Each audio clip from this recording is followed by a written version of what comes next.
करेजा,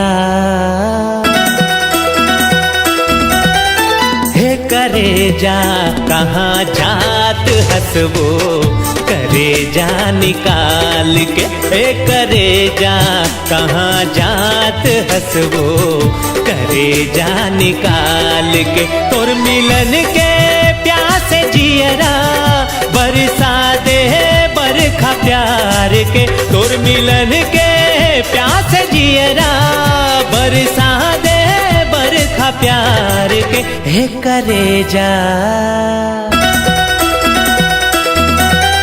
हे करेजा कहाँ जात हंसबो, करेजा निकाल के। हे करेजा कहाँ जात हंसबो, करेजा निकाल के।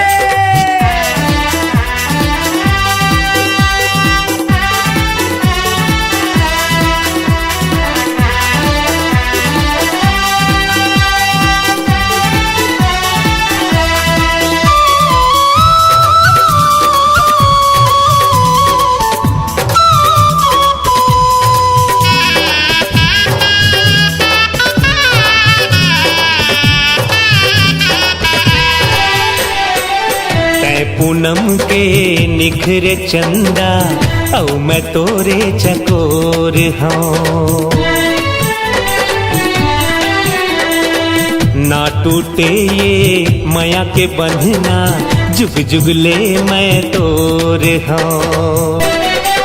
अब तो जीना हो गया मुश्किल, दे देना चिन्ह प्यार के। अब तो जीना हो गया मुश्किल, दे देना चिन्ह प्यार के। हे करेजा,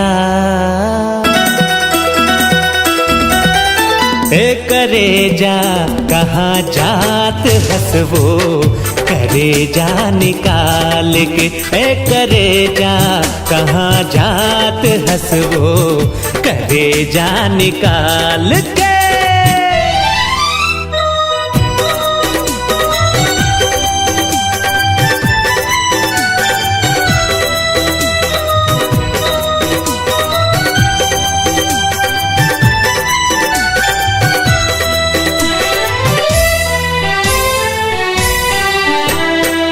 चाहे दुनिया रूठ जाए, तै हवस मुर्रास जी। दुख पीराने अब का डरना, दोनों जब हम साथ जी। तोर ये आंसू मोर बर मोती, ये ला रखूं मैं संवार के। तोर ये आंसू मोर बर मोती, ये ला रखूं मैं संवार के। ये करेजा, हे करेजा कहाँ जात हंसबो, करेजा निकाल के। हे करेजा कहाँ जात हंसबो, करेजा निकाल के। हे करेजा कहाँ जात हंसबो, करेजा निकाल के।